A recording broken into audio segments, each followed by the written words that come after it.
사랑하는 공릉동 성도 여러분, 안녕하십니까? 네, 안식구 3일 또 함께 예배하기 위해 나오신 모든 분들을 진심으로 환영합니다. 이제는 정말 봄이 찾아온 것 같습니다. 곳곳에 꽃들이 아름답게 또 피기 시작했고, 곧 있으면 또 꽃들이 만개할 것 같습니다. 또 아름다운 천연계를 통해 우리 창조주의 사랑을 마음껏 느끼는 하루하루가 되기를 소망하며, 오늘 이 시간, 이 남은 한 주를 살아갈 힘을 얻는 시간이 되기를 간절히 소망합니다. 오늘도 함께 인사하시면서 시작하도록 하겠습니다. 우리 옆에 앉으신 분들과 또 앞뒤로 앉으신 분들과 함께 인사하시겠습니다. 우리 하늘까지 함께 갑시다. 함께 인사하시겠습니다.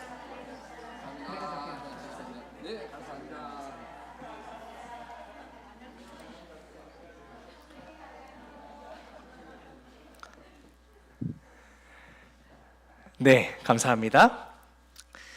특별히 우리 박병수 장로님과 또 안현희 지사님께서 몸이 조금 안 좋으셔서 교회에 출석을 못 하셨습니다. 우리 이 외에도 여러 환우분들을 위해서 또 함께 기도해 주시고 속히 회복되실 수 있도록 또 함께 기도해 주시면 감사하겠습니다. 교회 우리 공식 홈페이지와 애플리케이션을 통해 교회 소식들이 아주 활발하게 전해지고 있습니다. 우리 잘 협력해 주심에 감사드리고, 우리 계속해서 이 어플 설치와 회원가입에 함께 해주시고, 혹 어려움이 있으신 분들은 그 말씀을 해주시면 우리가 적극적으로 저희가 도와드리도록 하겠습니다. 지난 안식일 송별회를 마치고 고향으로 떠난 우리 진 선교사님께서 무사히 고향에 도착을 했다라는 소식을 받았습니다. 네, 오랜 시간 우리 떨어져 지낸 가족들과 만나서 아주 행복한 또 시간을 보내고, 그곳에서도 하나님의 복음을 전하는 우리 선교사의 삶이 되기를 소망합니다. 지난 안식일 저희 담임 목사님께서 말씀해 주신 것처럼 목회부에서 사업장 방문을 계획하고 있습니다. 그리고 지난 일요일 신방은 사업장에서 진행되어 첫 사업장 방문이 되었습니다. 우리 사업장 방문을 목회부로 신청을 해주시면 바쁜 일과 중에 오랜 시간 동안 머물지 않고 아주 짧은 격려와 기도로 방문을 마칠 예정입니다. 우리 모든 믿음의 가족들의 사업에 또 하나님의 크신 축복이 가득하시기를 간절히 소망합니다. 지난 일요일부터 우리 서중환 앞에 패스파인더 MG 마스터 가이드 교육이 시작이 되었습니다. 특별히 저희 어린이부 패스파인더 교사들이 가장 많이 신청을 해서 첫 교육을 함께 들었습니다. 우리 공릉동 교회 어린이 패스파인더의 밝은 미래가 또 펼쳐지고 있음을 우리 함께 확인할 수 있는 시간이었습니다.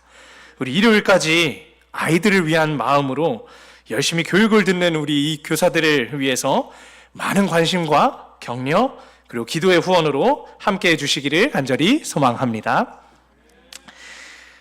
영남 지역 산불의 피해가 계속해서 회복이 가운데 있습니다. 특별히 모금 및 구호 물품을 저희 교회에서도 함께 준비하고 있습니다. 우리 모금함은 예배가 진행될 때마다 우리 3층 로비에 비치되어 있고요. 구호 물품은 지하 엘리베이터 앞 창고에 상시 준비되어 있습니다. 우리 이웃을 사랑하는 마음으로 함께 동참하시고 또 사랑을 나누고 전하는 시간이 되기를, 또 그리고 모든 피해가 속히 회복될 수 있도록 계속해서 함께 기도해 주시기를 간절히 소망합니다. 오늘은 한 사람의 교육자라는 제목으로 함께 말씀의 은혜를 나누고자 합니다. 하나님의 말씀 사무엘상 10장 5절로 10절에 있는 말씀입니다. 하나님의 말씀 사무엘상 10장 5절로 10절 말씀입니다. 사무엘상 10장 5절로 10절 말씀입니다. 제가 읽겠습니다. 그 후에 내가 하나님의 산에 이르리니 그곳에는 블레셋 사람들의 영문이 있느니라. 내가 그리로 가서 그 성읍으로 들어갈 때에 선지자의 무리가 산당에서부터 비파와 소고와 저와 수금을 앞세우고 예언하며 내려오는 것을 만날 것이요, 내게는 여호와의 영이 크게 임하리니 너도 그들과 함께 예언을 하고 변하여 새 사람이 되리라. 이 징조가 내게 임하거든 너는 기회를 따라 행하라. 하나님이 너와 함께 하시느니라. 너는 나보다 앞서 길갈로 내려가라. 내가 내게로 내려가서 번제와 화목제를 드리리니 내가 내게 가서 내가 행할 것을 가르칠 때까지 7일 동안 기다리라. 그가 사무엘에게서 떠나려고 몸을 돌이킬 때에 하나님이 새 마음을 주셨고 그날 그 징조도 다 응하니라. 그들이 산에 이를 때에 선지자의 무리가 그를 영접하고 하나님의 영이 사울에게 크게 임함으로 그가 그들 중에서 예언을 하니. 아멘. 사무엘의 시대는 이상이 희귀하고 예배가 멸시되고 복음이 거절되던 시대였습니다. 더 나아가서 하나님을 아는 지식과 하나님의 교훈이 없던 시대였고 그러한 모습의 결과를 성경은 나타내주고 있습니다. 어쩌면 오늘날의 우리가 살아가고 있는 시대와도 유사한 사무엘의 시대, 이때의 사무엘은 어떤 모습을 보여주고 있었을까요?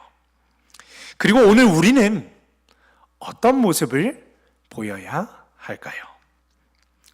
오늘 말씀을 통해 사무엘의 모습을 살펴보고 오늘 우리에게 주시는 은혜를 나누게 되기를 간절히 소망합니다. 하나님께서는 가나안 땅을 이스라엘에게 주실 것을 말씀하시면서 각 지파별로 분깃을 나누게 하시고 레위 지파에게는 따로 땅을 나눠 주시지 않으셨습니다. 그 이유는 각 지파에 받은 땅에서 레위인들에게 나누어 주어 이스라엘 지파마다 레위인이 그들 가운데 함께 거하고 살면서 하나님의 방법으로 백성들을 교훈하도록 하려는 아주 특별한 계획을 가지고 계셨기 때문이었습니다. 민수기 35장 8절의 말씀은 이렇게 말하고 있습니다. 너희가 이스라엘 자손의 소유에서 레위인에게 너희가 성읍을 줄 때에 많이 받은 자에게서는 많이 떼어서 주고 적게 받은 자에게서는 적게 떼어 줄 것이라. 각기 받은 기업을 따라서 그 성읍들을 레위인에게 줄지니라. 하나님께서는 특별한 계획을 가지고 계셨고 이스라엘 백성들은 그러나 하나님의 계획을 순종하며 따라가야 하는 이들이었습니다. 그런데 이스라엘 백성들은 아주 조금씩 하나님의 약속을 저버리고 있었습니다. 여호수아가 죽은 후에 이스라엘은 자신들이 분배받은 땅에서 하나님을 의지하여 가나안 거민들을 다 쫓아내야 했으나 그들이 그렇게 하지 않았습니다. 사사기 18장 1절의 말씀입니다. 그때 이스라엘의 왕이 없었고 단지파는 그때 거주할 기업의 땅을 구하는 중이었으니 이는 그들이 이스라엘 지파 중에서 그때까지 기업을 분배받지 못하였습니다. 마찬가지로 일부 레위인들에게도 마땅한 성읍을 주지 않았습니다. 그래서 본교 성경 주석은 이렇게 이야기하고 있습니다. 지파별로 레위인 성읍을 정해 레위 족속이 하나님의 방법으로 백성들을 교훈하도록 했던 하나님의 계획을 이스라엘 백성들이 어겼다. 이스라엘 백성들이 하나님의 말씀을 떠나 살아가면서 하나님을 아는 지식과 하나님의 교훈의 부재가 생기기 시작했고 그 결과 이스라엘 백성들의 모습은 이 약속의 말씀을 잊어버린 채 그저 각자의 의견대로 행하는 것을 오늘 말씀은 보여주고 있는 것입니다. 모세의 손자 요나단까지도 있을 곳이 없어서 미가의 집에 우상을 지키는 가정제사장으로 취직하는 모습을 우리는 사사기의 말씀을 통해 살펴볼 수 있습니다. 사사기 17장 9절로 10절 말씀입니다. 미가가 그에게 묻되 너는 어디서부터 오느냐 하니 그가 이르되 나는 유다 베들레헴의 레위인으로서 거류할 곳을 찾으러 가노라 하는지라. 미가가 그에게 이르되 내가 나와 함께 거주하며 나를 위하여 아버지와 제사장이 되라. 내가 해마다 은열과 의복 한 벌과 먹을 것을 주리라 하므로 그 레위인이 들어갔더라. 사사기 17장 사건에 나오는 미가도 요나단도 그 뒤에 나오는 단 지파도 우상을 통해 하나님의 뜻을 알고 복을 받을 수 있다라고 생각하는 것 역시 이스라엘에서 하나님을 제대로 아는 지식이 사라진 시대였다라는 것을 증명해 주고 있는 말씀이 되는 것입니다. 단순히 이스라엘 백성들뿐만 아니라 하나님께서 택하신 레위인들마저도 하나님의 법을 잊어버린 모습을 보여주고 있는 것입니다. 대표적으로 모세의 손자 요나단의 모습, 참 하나님을 어떻게 경배하고 만나야 하는지를 잊어버린 채 마음대로 우상의 제사장으로 평생을 일하는 것을 보면 나머지 백성들의 상태가 어떠했을지는 우리가 능히 짐작할 수 있는 것입니다. 요나단과 마찬가지로 다른 레위인들 역시 하나님을 아는 지식을 버리고 하나님과 별 상관없는 삶을 살아가는 것이 그들의 삶이었던 것이 분명한 것입니다. 이렇게 하나님을 잊어버린 채 이스라엘 백성들의 역사는 사무엘의 시대까지 계속해서 이어져 오고 있었다라는 것입니다. 사무엘상 4장의 전투에서 하나님의 법궤를 빼앗은 블레셋 사람들은 어떻게 되었을까요? 사무엘상 5장 6절 그리고 8절로 9절 말씀입니다.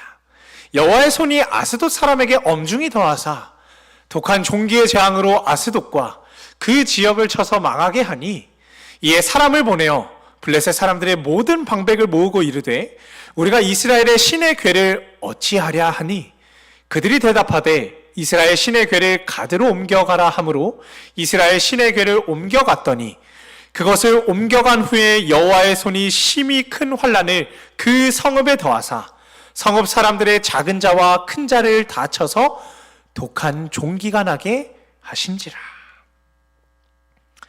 계속되는 재앙이 블레셋 사람들에게 덮쳤고 그들은 결국 하나님의 법궤를 가장 가까운 레위인 성읍인 벳세메스로 돌려보내게 됩니다. 사무엘상 6장 1절로 2절 말씀입니다. 여호와의 궤가 블레셋 사람들의 지방에 있은 지 7달이라. 블레셋 사람들이 제사장들과 복술자들을 불러서 이르되 우리가 여호와의 궤를 어떻게 할까? 그것을 어떻게 그 있던 곳으로 보낼 것인지 우리에게 가르치라. 다시 이스라엘 백성들의 곁으로 돌아온 하나님의 법궤를 벳세메스 사람들이 마침내 마주하게 됩니다. 사무엘상 6장 13절로 15절의 말씀입니다. 벳세메스 사람들이 골짜기에서 밀을 베다가 눈을 들어 궤를 보고 그 본 것을 기뻐하더니 수레가 벳세메스 사람 여호수아의 밭 큰 돌 있는 곳에 이르러 선지라 무리가 수레의 나무를 패고 그 암소들을 번제물로 여호와께 드리고 레위인은 여호와의 궤와 그 궤와 함께 있는 금 보물 담긴 상자를 내려다가 큰 돌 위에 두매 그날에 벳세메스 사람들이 여호와께 번제와 다른 제사를 드리니라. 그들은 법궤를 보고 기뻐하며 능숙하게 법궤를 싣고 온 소를 잡아 제사는 드렸으나 블레셋 사람들조차도 들여다보지 않았던 이 법궤를 열어서 들여다봄으로 하나님의 심판을 받게 됩니다. 이것은 그들이 여전히 하나님을 아는 지식과 하나님의 교훈의 부재를 보여주는 행동이었다라는 것입니다. 사무엘상 6장 19절로 20절의 말씀입니다. 벳세메스 사람들이 여호와의 궤를 들여다본 까닭에 그들을 치사 5만 70명을 죽이신지라. 여호와께서 백성을 쳐서 크게 살육하셨으므로 백성이 슬피 울었더라. 벳세메스 사람들이 이르되 이 거룩하신 하나님 여호와 앞에 누가 능히 서리요 그를 우리에게서 누구에게로 올라가시게 할까 하고. 이스라엘 백성들이 하나님을 아는 지식과 교훈에서 떠나서 살아온 지난 수십 년의 세월 동안 그리고 그 시간이 보여준 모습을 성경의 말씀은 우리에게 적나라하게 보여주고 있는 것입니다. 제임스 왕 역에서는 5만인 그리고 70인이라고 되어 있는데 히브리 본문에서는 문자적으로 70인 그리고 5만인으로 표현되어 있습니다. 그러니까 다시 말해 히브리어 본문에는 그리고라는 접속사가 없습니다. 정상적인 히브리어 구문과는 반대로 여기서는 작은 숫자가 먼저 나옵니다. 이 특이한 어순이 본절의 번역을 매우 어렵게 좀 만들고 있습니다. 이 사무엘상 6장에 나타나는 이 오만이라는 단어는 50을 뜻하는 히브리어 하미심에 1000을 나타내는 히브리어 엘레프를 붙인 단어입니다. 우리가 함께 보고 계신 개역 개정의 성경 가운데는 가로를 치고 표현을 하고 있는데요. 그래서 이것을 다시 한번 좀 번역을 하면 여호와께서 70인을 치셨다. 1000명 중에 50인을 치셨다. 또는 여호와께서 5만인 중에 70인을 치셨다라고 제안을 하는 사람들도 있습니다. 세계에 잘 알려진 히브리어 사본은 이 5만이란 말을 아예 생략하기도 합니다. 이 만이라는 단어는 사사기 6장 15절의 말씀 가운데 히브리어 엘레프, 이 천을 의미하는 단어로 나타나고 있습니다. 이 히브리어 엘레프라는 단어는 때때로 우리가 상징적으로 사용되기도 하는데 그 의미가 상징적일 때는 가족으로 번역을 하고 있습니다. 그래서 오늘 우리가 함께 보고 계시는 이 사무엘상 6장의 말씀 가운데에 나타나는 이 가로로 치어진 오만이라는 단어도 마찬가지로 50을 뜻하는 히브리어 하미심에 1000을 나타내는 히브리어 엘레프가 붙여진 단어이기 때문에 이곳에서의 엘레프 이 단어도 가족으로 번역을 하는 것이 가능합니다. 이 단어를 가족으로 번역을 했을 때 이 본문은 여호와께서 백성들을 치사 50 가족 중에서 70인을 죽이셨다라가 되는 것입니다. 대부분의 주석가들은 베세메스 사람들 중에서 70인만이 죽임을 당했다라는 것에 동의합니다. 그렇다 하더라도 베세메스 같은 아주 작은 동네에서, 작은 성읍에서 70명이라는 사람이 목숨을 잃었다라는 것은 굉장히 끔찍한 재난이었다라는 것입니다. 하나님께서 선택하신 백성인 이스라엘 백성들이 하나님을 떠나서 살아갈 때, 하나님을 아는 지식과 하나님의 교훈이 보이지 않던 이 시대에, 절망과도 같은 이 시대에 사무엘은 무엇을 하고 있었을까요? 이렇게 하나님을 아는 지식과 하나님의 교훈이 사라진 이스라엘을 회복시키기 위해 사무엘이 생각한 것은 선지자 학교였습니다. 부조화 선지자는 이렇게 말하고 있습니다. 사무엘은 보편화된 부패에 대한 방벽이 되고 청년들의 도덕적, 영적 복리를 도모하고 하나님을 경외하는 지도자와 고문으로 봉사할 자격 있는 사람들을 배출시킴으로 장래의 민족적 번영을 도모하기 위하여 선지자 학교를 세웠다. 사무엘은 경건하고 총명하고 배우기를 원하는 젊은이들을 모았습니다. 그래서 사무엘의 고향인 라마다임 소빈과 법궤가 있는 이 기랏 여아림에 선지자 학교를 세웠습니다.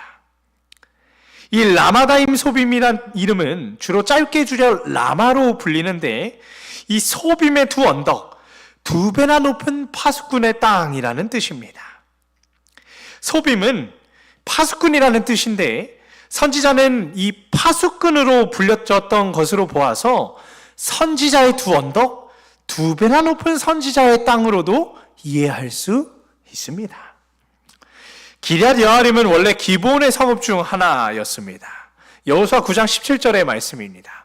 이스라엘 자손이 행군하여 셋째 날에 그들의 여러 성읍들에 이르렀으니 그들의 성읍들은 기브온과 그비라와 부에롯과 기럇 여아림이라.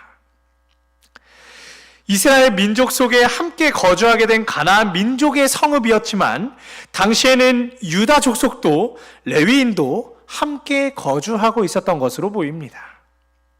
그렇다고 하더라도 이스라엘의 레위인 성읍이 아닌 이방 민족의 성읍이었던 이 기럇 여아림의 법궤가 모셔지고 선지자 학교가 세워지게 된 것은 오늘 우리에게 또 다른 교훈이 되고 있습니다.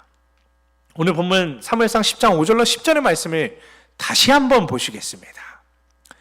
그 후에 내가 하나님의 산에 이르리니 그곳에는 블레셋 사람들의 영문이 있느니라. 내가 그리로 가서 그 성읍으로 들어갈 때에 선지자의 무리가 산당에서부터 비파와 소고와 저와 수금을 앞세우고 예언하며 내려오는 것을 만날 것이요 내게는 여호와의 영이 크게 임하리니 너도 그들과 함께 예언을 하고 변하여 새 사람이 되리라. 이 징조가 내게 임하거든 너는 기회를 따라 행하라. 하나님이 너와 함께 하시느니라. 너는 나보다 앞서 길갈로 내려가라.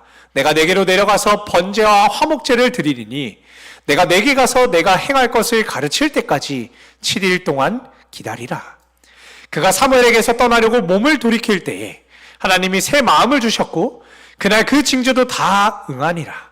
그들이 산에 이를 때에 선지자의 무리가 그를 영접하고 하나님의 영이 사울에게 크게 임함으로 그가 그들 중에서 예언을 하니. 여기서 사울이 만난 이 선지자의 무리가 바로 사무엘의 선지자 학교에 다니던 선지자 생도들이었습니다. 그들은 비파와 소고 등을 연주하며 예언의 시가를 읊었는데 이 방법은 사무엘에 의해서 시작된 새로운 방법으로 그들의 마음을 더 예민하게 하늘로 향하게 했던 방법이었습니다. 이 선지자 학교의 생도들은 그저 학식을 채운 것이 아니라 여호와의 신이 직접 임하여 함께하는 살아있는 신앙을 배우는 이들이었습니다. 선지자 학교의 주요 과목 중 하나는 하나님의 율법, 모세에게 주신 교훈, 즉 하나님의 말씀 그 자체였습니다. 그들은 표상으로 설명된 큰 진리를 밝히 공부하고 모든 제도의 중심인 세상죄를 지고 가는 하나님의 어린 양에 대해 배웠습니다. 그리고 하나님의 뜻과 그분에 대한 인간의 의무를 배우고 실천했을 것입니다. 기도하는 법, 창조주께 접근하는 법, 창조주께 대한 신앙을 행사하는 법, 하나님의 성령의 가르침을 이해하고 순종하는 법, 이와 같이 구체적인 신앙 교육은 오늘날 우리의 가정과 학교에서도 행해져야 하는 부분이 되는 것입니다. 또 성지자 생도들은 거룩한 역사의 기록에서 여호와의 발자취를 찾았습니다. 그리고 거룩한 음악과 시가 역시 빼놓을 수 없는 선지자 학교의 주요 과목 중 하나였습니다. 부조화 선지자는 이렇게 말하고 있습니다. 음악은 하늘 궁정에서 하나님께 드리는 예배의 일부를 이름으로 우리들의 찬양의 노래를 가능한 한 하늘 합창대의 화음에 접근할 수 있도록 노력해야 한다. 음성을 올바로 개발하는 일은 게을리하지 말아야 할 교육의 한 부분이다. 종교적 예배의 한 부분으로서 노래하는 것은 기도가 예배에서 중요한 것만큼 중요하다. 마음은 그 노래의 정신을 느껴야 하며 그 정신은 올바로 표현되어야 한다. 참 교육의 목적은 마음속에 하나님의 형상을 회복시키는 것이라고 부조화 선지자는 말하고 있습니다. 선지자 학교의 학생들은 성경에서 하나님을 아는 지식을 얻는 동시에 천연계에서도 같은 지식을 얻도록 교육을 받았습니다. 부조화 선지자의 말씀입니다. 학생들은 하나님께서 창조하신 삼라만상을 통하여 하나님을 볼 수 있게 되어야 한다. 교사들은 자연에 익숙한 풍경에서 예증을 끌어내시고 단순하게 가르치심으로 청중들의 마음에 보다 깊은 감명을 주셨던 크신 교사의 모본을 따라야 한다. 잎이 무성한 나뭇가지에서 지저귀는 새들, 골짜기에 피어있는 꽃들, 하늘을 찌를 듯한 나무들, 곡식이 무르익은 들판, 자라나는 곡식, 불모의 땅, 하늘을 황금빛으로 물들이는 저녁놀, 이 모든 것이 예수께서 가르치는 데 사용하신 매개물이었다. 예수께서는 눈에 보이는 창조주의 사업을 당신께서 말씀하신 생명의 말씀과 연결시키셨으므로 당신의 청중의 눈에 이 대상물이 나타날 때에는 언제든지 그들의 생각이 당신께서 그것들과 연결시킨 진리의 교훈을 회상할 수 있게 하셨다. 선지자 학교에서, 사무엘이 세운 선지자 학교에서 하나님을 찬양하고 하나님의 말씀을 배우고 아름다운 천연계 속에서 하나님과 함께 동행하는 삶을 배웠다라는 것입니다. 또한 선지자학교의 학생들은 말씀을 연구하고 역사와 음악에 대한 지식을 쌓으며 영적 발전을 이루는 동시에 육체적으로도 부지런한 훈련을 받았습니다. 부조화 선지자의 말씀입니다. 이 학교의 학생들은 토지를 경작하거나 어떤 육체 노동에 종사하여 자신들의 노력으로 자활했다. 이스라엘에서 이것은 이상하거나 품격을 떨어뜨리는 일이라 생각되지 않았다. 실제로는 자녀들이 유용한 노동을 알지 못하고 장성하도록 놔두는 것은 범죄라고 생각하였다. 하나님의 명령에 의하여 모든 자녀들은 어떤 일을 배워야 하였으며 비록 성직을 위하여 교육을 받아야 할 사람이라 할지라도 그러했다. 많은 종교적 교사들은 노작으로 자급하였다. 사도시대와 같은 근대에도 바울과 아굴라가 장막을 만드는 작업으로 생계를 유지했으며 그로 인해 존경을 덜 받지 않았다. 오늘날 사람들은 흔히 몸을 움직이게 하는 노동은 천하고 머리를 써서 하는 정신 노동이 귀하다라고 생각하며 아이들을 교육할 때에도 열심히 공부만 해야 한다라고 가르치곤 합니다. 중요한 시험의 준비를 위해서 여러 가지 육체적인 활동을 줄이거나 없애는 것은 기독교 학교에서조차 아주 당연한 일이 되어가고 있습니다. 그러나 하나님을 아는 지식을 가르치던 사무엘의 선지자 학교에서 육체적인 활동은 정신적, 영적 교육과 더불어 빼놓을 수 없는 아주 중요한 교육이었다라는 것입니다. 몸을 움직여 땅을 일구고 육체 노동을 하면서 그 가운데 배우게 되는 교훈들은 책상에서 배우는 것 못지않게 중요하며 그들의 품성을 단련시키는 데에도 아주 큰 역할을 했다라는 것입니다. 그리고 육체 노동을 통해 얻어진 결과로 자급하는 과정에서 노력과 열매에 대한 큰 교훈 또한 그들이 얻을 수 있고 배웠다라는 것입니다. 그 교육의 결과가 어땠을까요? 선지자 학교의 학생들은 하나님을 아는 지식을 배우고 하나님과 함께하는 참된 신앙생활을 그들의 삶에 정착시키는 교육을 받음으로 그 자신과 이스라엘 전체를 회복시키는 결과를 얻을 수 있었습니다. 하나님을 아는 지식의 중요성은 성경의 여러 곳에서 언급하고 있음을 우리는 말씀 가운데 살펴볼 수 있습니다. 잠언 19장 23절의 말씀, 여호와를 경외하는 것은 사람으로 생명에 이르게 하는 것이라 여호와를 경외하는 자는 족하게 지내고 재앙을 당하지 아니하느니라. 시편 34편 12절로 14절의 말씀, 생명을 사모하고 연수를 사랑하여 복받기를 원하는 사람이 누구뇨? 내 혀를 악에서 금하며 내 입술을 거짓말에서 금할지어다. 악을 버리고 선을 행하며 화평을 찾아 따를지어다. 잠언 4장 22절의 말씀, 그것은 얻는 자에게 생명이 되며 그의 온 육체에 건강이 됨이니라. 예배가 멸시되고 이상이 희귀하고 복음이 거절되던 시대, 하나님을 아는 지식을 잃어버리고 하나님의 교훈이 사라진 시대, 이러한 시대에 한 사람의 교육자 사무엘은 선지자 학교를 세웠다라는 것입니다. 사무엘이 세운 선지자 학교는 예배를 거룩하게 드리고 이상을 사모하며 복음을 기뻐하는 청년들을 양성하고 그들의 신앙을 성장시키는 발판이 되었습니다. 사랑하는 성도 여러분, 오늘 우리의 시대는 어떻습니까? 오늘 우리는 어떤 교육을 중요시하고 있습니까? 그 어느 시대보다도 하나님을 아는 지식이 필요한 지금 이 시대에 참된 신앙의 교육을 먼저 해야 하지 않겠습니까? 하나님을 아는 지식이 더욱 필요한 오늘날의 시대, 우리는 가정에서, 학교에서, 교회에서 참된 신앙을 가르치고 배우게 할 수 있게 되는 그러한 삶을 살아야 하는 것입니다.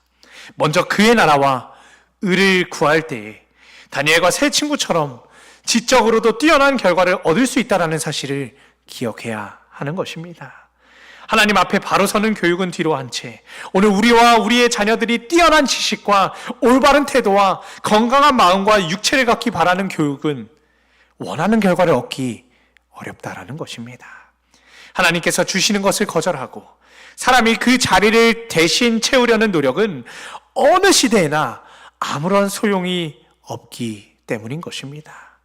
부조화 선지자는 이렇게 말하고 있습니다. 참된 신앙생활은 인류를 육체적, 지적, 도덕적으로 하나님의 율법과 조화시킨다. 신앙은 자제와 침착과 절제를 가르친다. 종교는 마음을 고상하게 하고 취미를 세련시키고 판단을 성화시킨다. 그것은 영혼들로 하늘의 순결에 참여하는 자가 되게 한다. 하나님의 사랑과 그의 지배하시는 섭리에 대한 신앙은 걱정과 근심의 짐을 덜어준다. 이것은 최고의 행운에서나 최악의 불운에서도 마음을 기쁨과 만족으로 충만하게 한다. 신앙생활은 직접 건강을 증진시키고 그 모든 축복의 기쁨을 증대시킨다. 사랑하는 여러분, 한 사람의 교육자 사무엘의 모습이 오늘 우리의 모습이 되시기를 간절히 소망합니다. 한 사람의 교육자 사무엘을 통해 이스라엘 백성들이 하나님을 아는 지식과 하나님과 함께하는 참된 신앙생활이 정착되었던 것처럼 오늘 우리의 시대에도 이러한 교육이 이어지게 되기를 간절히 소망합니다. 그리하여 예배가 멸시되고 복음이 거절되는 정말 그 어느 때보다도 하나님을 아는 지식이 필요한 이 시대에 오늘 우리의 삶이, 우리의 가정이, 우리의 교회가, 우리의 사회가 하나님 앞에 바로 서게 되기를 간절히 소망하며 말씀을 줄이겠습니다.